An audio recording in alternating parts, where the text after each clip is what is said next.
Bismillahirrahmanirrahim. Assalamualaikum warahmatullahi wabarakatuh. Alhamdulillahirabbil alamin. Nahmaduhu wa nasta'inuhu wa nastaghfiruhu. Wa na'udzu billahi min syururi anfusina wa min sayyiati a'malina. May yahdihillahu fala mudhillalah wa may yudlilhu fala hadiyalah. Asyhadu an la ilaha illallah wahdahu la syarikalah wa asyhadu anna Muhammadan abduhu wa rasuluh. Allahumma shalli wa sallim wa barik ala nabiyyina Muhammad wa ala alihi wa sahbihi ajmain. Alhamdulillahirabbil alamin. Segala puji bagi Allah Subhanahu wa taala, Tuhan semesta alam yang telah melimpahkan rahmat dan karunia-Nya kepada kita semua.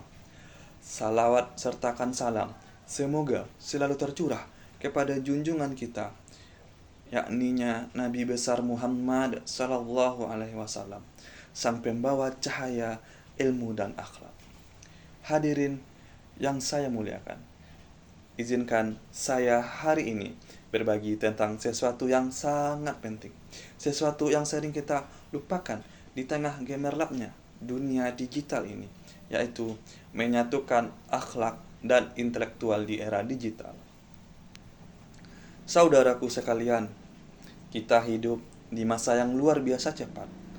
Teknologi berkembang seakan tanpa batas. Cukup dengan satu klik saja, dunia terbuka di depan mata. Namun, di balik semua kemajuan itu, kita menyaksikan satu hal yang perlahan mulai terkikis. Kita menjadi generasi yang tahu segalanya, tapi kadang lupa bagaimana menjaga tutur kata kita. Kita pandai berdebat di media sosial, tapi kadang sulit untuk berempati di dunia nyata. Disinilah pentingnya menyatukan akhlak dan intelektualitas. Karena ilmu tanpa akhlak bagaikan pedang di tangan orang yang buta. Sangat berbahaya, tidak terarah, dan bisa menyakiti. Rasulullah SAW bersabda, "Innama bu'ithtu liutammima makarimal akhlak." Sesungguhnya, aku diutus menyempurnakan akhlak yang mulia. Hadis riwayat Ahmad. Lihatlah, tujuan utama Rasulullah diutus bukan hanya untuk mengajarkan ibadah, tapi untuk memperbaiki moral manusia di era digital ini. Akhlak bukan hanya diuji di dunia nyata, tapi juga akhlak diuji di dunia maya. Ketika kita menulis komentar, ketika kita berbagi informasi, bahkan ketika kita menekan tombol share, disitulah akhlak kita diuji. Ingatlah, jejak digital adalah cermin hati kita. Apa yang kita tulis hari ini akan menjadi saksi di hadapan Allah nanti. Islam adalah agama yang menjunjung tinggi ilmu. Bukti paling jelas adalah wahyu pertama yang turun kepada Nabi Muhammad SAW. Quran surat Al-Alaq ayat pertama, yaitu Iqra bismi rabbikal ladzi khalaq. Bacalah dengan menyebut nama Tuhanmu, nama Allah yang telah menciptakan. Lihatlah hadirin semuanya, perintah pertama yang turun bukanlah beribadah, bukanlah bersujud, tetapi bacalah. Sebuah ajakan untuk berpikir, merenung, dan menuntut ilmu. Namun, Allah tidak berhenti di situ. Allah menambahkan bismi rabbika, dengan menyebut nama Tuhanmu, yang artinya ilmu tanpa mengingat Allah bukanlah ilmu yang membawa berkah. Ilmu sejati adalah ilmu yang mendekatkan kita kepada Allah. Ilmu yang membuat kita rendah hati, bukan tinggi hati. Ilmu yang membuat kita bersyukur, bukan sombong. Allah juga berfirman dalam Quran surat Al-Mujadilah ayat 11, Yarfa'illahu allazi amanu minkum walladzina utu ilma darajah. Allah akan meninggikan derajat orang-orang yang beriman dan orang-orang yang berilmu beberapa derajat. Subhanallah. Artinya, kemuliaan seseorang bukan hanya diukur dari kecerdasannya saja, tetapi juga dari iman dan amalnya. Bayangkan hadirin sekaliannya, akhlak dan intelektual itu ibarat dua sayap burung. Kalau salah satunya rusak, maka burung itu tidak akan terbang tinggi.